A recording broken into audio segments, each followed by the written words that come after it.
Hello everyone. There's this crazy thing that I've noticed in recent years, and I wanted to talk to you about it. I live in an extremely red part of Michigan, and during the first running with Donald Trump, there was someone that I talked to that said their order was Trump, then Bernie, then Hillary. I was confused.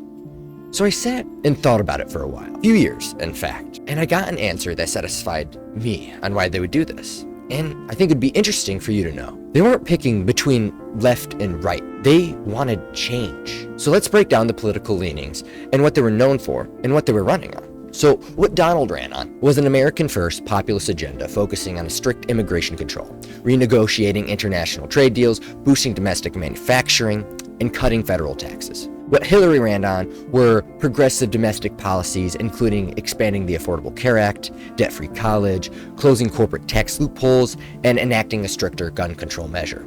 And then Bernie ran on a platform aimed at reducing wealth inequality, establishing a Medicare for all universal healthcare system, and making public college tuitions free, and eliminating corporate money in politics.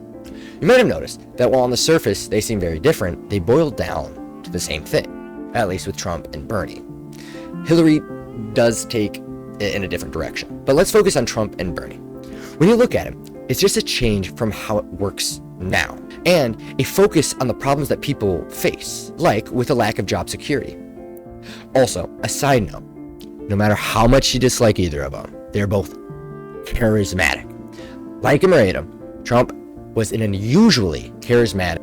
He had some sort of sauce. I don't know what it was, but it was persuasive somehow. Okay.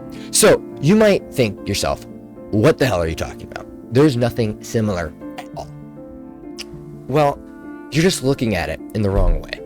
Both parties are actually fighting the way of life that we have right now, just from different angles. For example, jobs and a lack of decent paying work. They both tackled this, but by blaming different things, with Trump blaming immigrants and Bernie blaming corporate greed. You might be thinking, don't all politicians do that? And if you remember, we listed a third individual, Hillary Clinton. And you can probably guess from how this is going, I'm going to tell you no. In fact, she doesn't do this.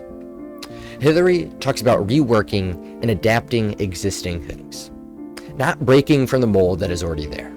There's this thing that Democrats do. Basically, they are truly the new conservatives. They actively are the only party that doesn't try to change anything. They do some shuffling around here, a little something there, but they never truly run on any substantive change, unlike the people that I talked about earlier. It may sound like they do, but if you look into it, it never truly helps. So when you look at it that way, I finally understood on how the order could go to extremes with polar opposites back to back before a moderate. All they truly want is change. To go back to the job example, the normal person, of course there are some weirdos, doesn't care about the red versus blue war. What they care about is having a job, having enough money to put food on the table. But the difference is in presentation. Immigrants, in fact, do not steal your jobs. If you think they did, you're really thinking about the corrupt businesses that are pricing you out of your job by taking advantage of immigrants. So even though what Trump is running on doesn't actually help, he's at least saying something and convincing people he is. Bernie is actively trying to help, but then it comes to Hillary. It feels like she's not actually there. She's performative, but she doesn't want to perform. It isn't her fault though. It's the party. They thrive on no change because they get the same support the Republicans do, but they're more chill about it. They are the same as Trump, hiding problems by saying that it's different from what it is, but they aren't convincing in how they do it. After the 500th empty promise, it lands flat. All that stems from them being the new conservatives, trying to keep things the same, with very little change. Well, newsflash, no one wants that. People need homes, food, money, and they aren't getting that from this. But if you saw my video about corrupt politicians, you'll see why they do this.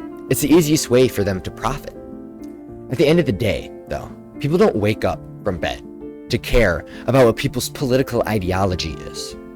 They care about how to feed and house themselves. When someone's basic needs and wants go unanswered for too long, they have to search for something that meets them. With these emotions that are tied to it, it's easy to be swept up. The only thing, you have to be careful whether the extreme is there to help you or to extort you. Almost every politician tries to trick you. To push you in a direction, I'd recommend you look at Zoran Mamdani and Abdul El-Sayed. For some extremes, I believe that will help rather than hinder. But always think for yourself. Don't be a drone who just likes it because they agree with your preconceived notions. Check out my video on Abdul to learn more. But anyway, that's all that I have to say for today, and I thank you for watching.